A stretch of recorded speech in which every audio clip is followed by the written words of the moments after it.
Prague, 1964. Nikita Khrushchev visits Antonin Novotny, the loyal communist ruler of Czechoslovakia.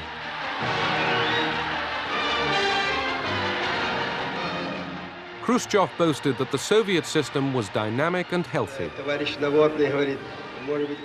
Communists were brothers, members of the same family, sharing resources, sharing a joke.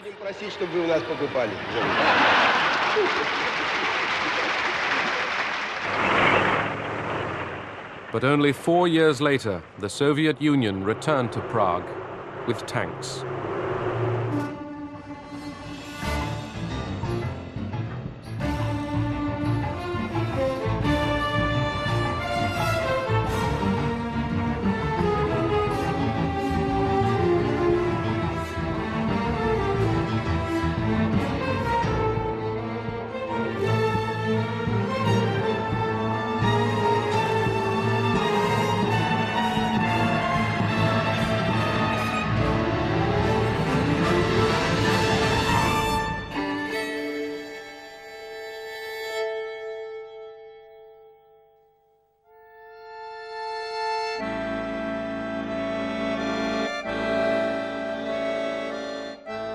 Khrushchev brimmed with confidence. He hated formality. He acted on impulse. He loved a fight.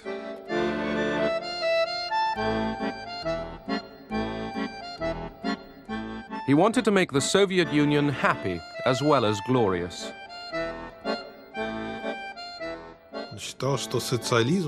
He believed that socialism had to be liberated from the debris of Stalin's rule and from bureaucracy.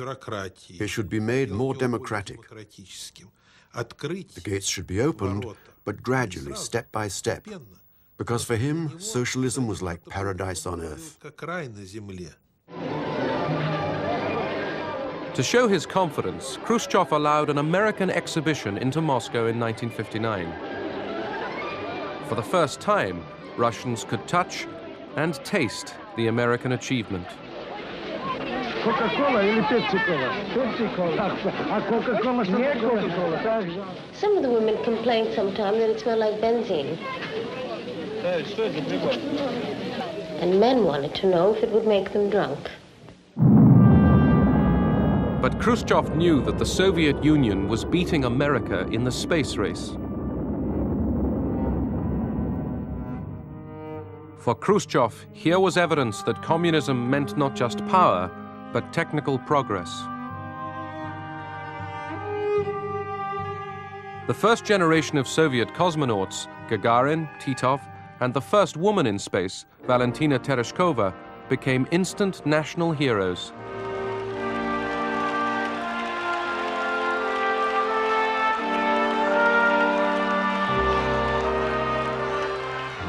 They personified Khrushchev's vision, a modernized, vigorous Soviet Union which would lead the world into the future.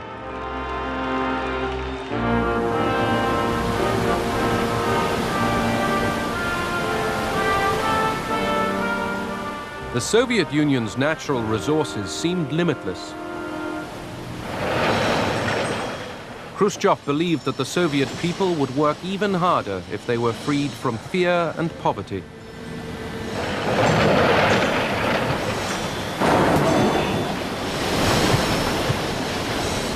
Коммунисты живут не хуже, а лучше многих стран.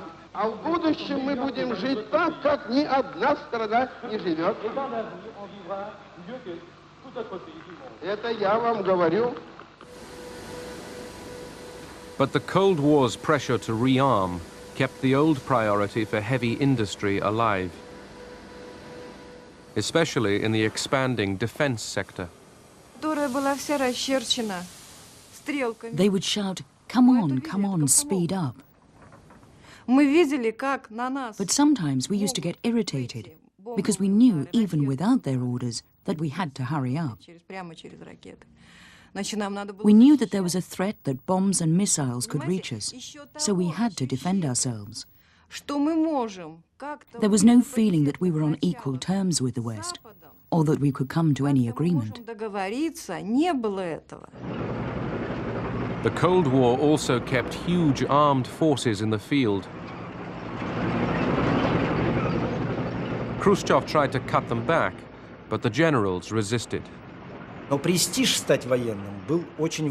It was very prestigious to join the military. First, because you earned a higher wage. When I graduated, I was paid 240 rubles, and an engineer only got 120 rubles. Also, I received 5 uniforms, and that mattered. And in the military, you got an apartment.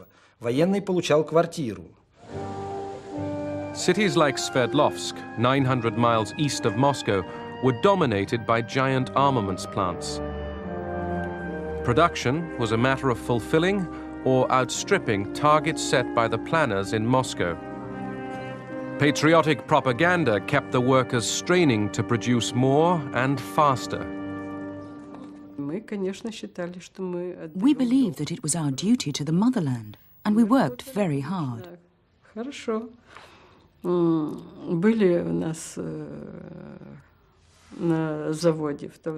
A lot of young people worked at our factory. About 3,000 young communists, Komsomol members.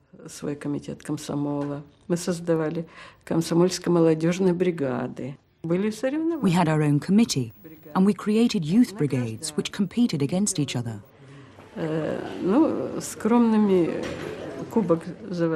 The best brigades were awarded pennants and trophies.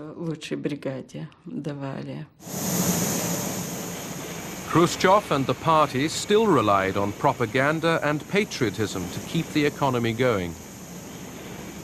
В ответ на провокации американской военщины мы, металлурги, будем трудиться еще лучше. И пусть каждая сверхплановая тонна нашего уральского металла укрепляет могущество нашей Родины. People forgave us a lot because of the Cold War. The West didn't only harm us, it also helped us.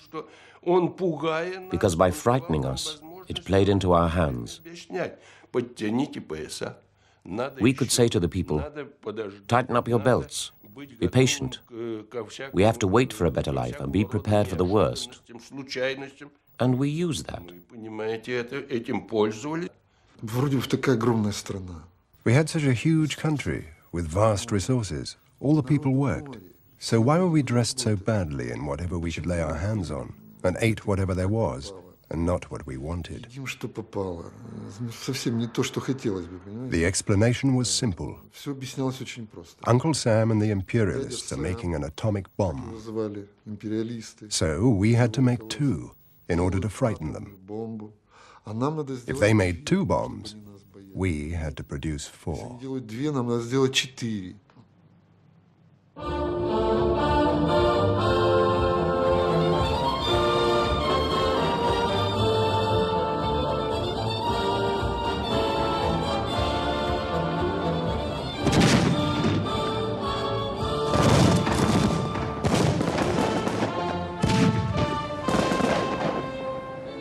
Government films celebrated the onward march of communism.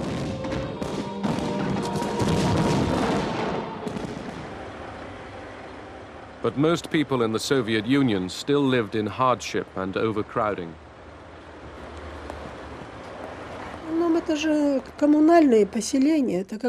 They were mainly communal flats.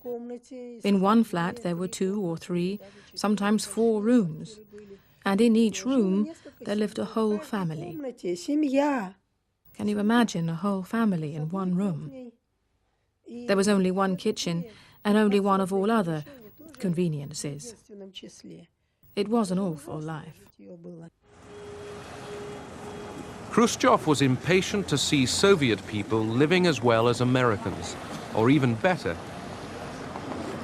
He tried to shift the planned economy towards light industry and consumer needs. But the Soviet establishment, set in its ways, resisted change.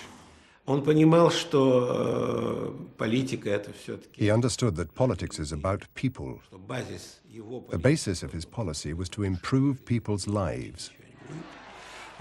He knew he had to deal differently with the outside world, that change was needed. He understood it as a man with a lot of common sense, peasant's common sense. He had very strong instinctive gut feelings, and he followed them. But professional politicians and diplomats at the time were horrified. They said, "What is he doing?" To solve the housing shortage, prefabrication seemed the answer.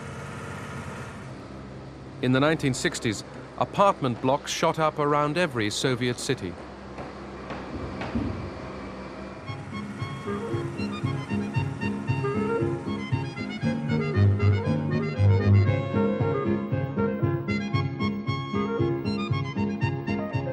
For millions of Russians, it was an opportunity for a new life.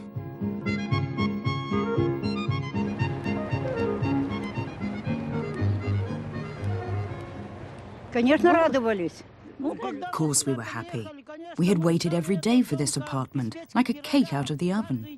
We were fed up with lodging with 3 other families. When we moved here, we thought it was paradise. We've lived here ever since, and it's fine. Living conditions improved, but there was still a shortage of goods in the shops. Нам трудновато жилось. We were quite hard up. Трудновато жилось. Не надо говорить, что... I can't say we were rolling like cheese in butter. Мы за буханкой хлеба в очередь стояли. We had to queue for a loaf of bread. Стояли. Такие продукты питания, как крупа, лапша... Such products as cereal, pasta and bread, they were all rationed. По нормам. To solve the food shortage, Khrushchev rushed through agricultural reforms. He launched the Virgin Lands campaign, which plowed up the natural grasslands of Central Asia and planted them with wheat. Khrushchev boasted that he would overtake America